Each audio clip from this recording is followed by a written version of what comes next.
आता या ठिकाणी थोडक्यामध्ये पेशंटच्या हक्काबाबत वारंवार बोललं जातं, पण पेशंटची काही जबाबदारी आहे त्याबद्दलही आपण खूप समजुतीने आणि जबाबदारीने आणि गांभीर्याने बोललं पाहिजे.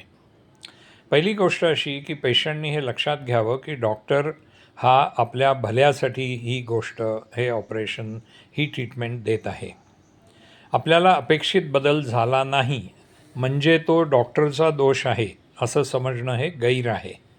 यामध्ये आपल्याला फायदा झाला नाही याचं कारण हे आपल्या शरीरात झालेला बदल आहे, हे बऱ्याच पेशंटच्या लक्षात येत नाही. यामधला आणखीन महत्त्वाचा जो मुद्दा आहे तो मगाशी सांगितल्याप्रमाणे कारण नसताना केवळ रिपोर्ट पाहून ट्रीटमेंट देणे अशी पद्धत सध्या रूढ व्हायला बघत आहे. यामध्ये तुमच्या व्हिटॅमिन डीचे रिपोर्ट करणे, B12चे रिपोर्ट करणे, रक्ताचे रिपोर्ट करणे आणि तुमचे MRI स्कॅन करणे, एक्सरे काढणे इत्यादी गोष्टी केल्या जातात. पण मनुष्याच्या खरोखर ज्या समस्या आहेत, उदाहरणार्थ वेदना आहेत किंवा शरीरामध्ये कार्यक्षमता कमी झालेली आहे, ही समजण्यासाठी ह्या रिपोर्ट्सचा त्या मानाने प्रामुख्याने उपयोग होत नाही.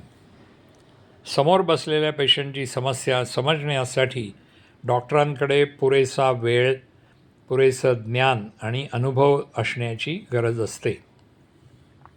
पेशंटनी डॉक्टरांना माहिती देताना पुरेशी माहिती सर्व अर्थाने दिली पाहिजे.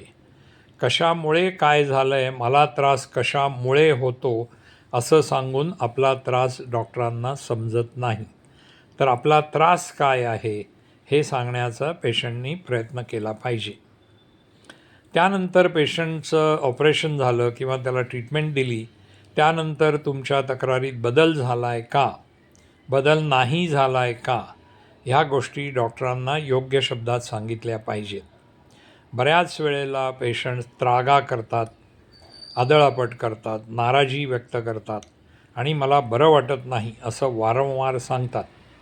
पण त्या ठिकाणी जर आपण काय बरं वाटत नाही, केव्हा बरं वाटत नाही इत्यादी गोष्टींबाबत जर बोललो तर ती समस्या सोडवायला डॉक्टरांना मदत होते.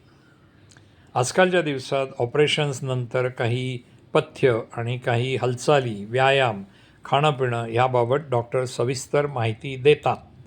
पेशंटचं हे पहिलं कर्तव्य आहे की त्यांनी दिलेल्या माहितीवर हुकूम अत्यंत काटेकोरपणे गोष्टी केल्या पाहिजेत. कायद्याच्या भाषेत बोलायचं झालं तर पेशंटनी त्या गोष्टी पाळल्या नाहीत तर त्याची पूर्णांशाने जबाबदारी ही पेशंटची आहे.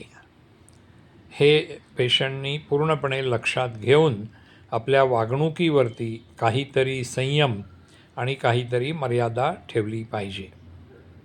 चला मग आता आपण हे समजून घेऊया की आपल्याला होणारे त्रास काय आहेत आणि त्याला काय केलं पाहिजे. Okay, thank you.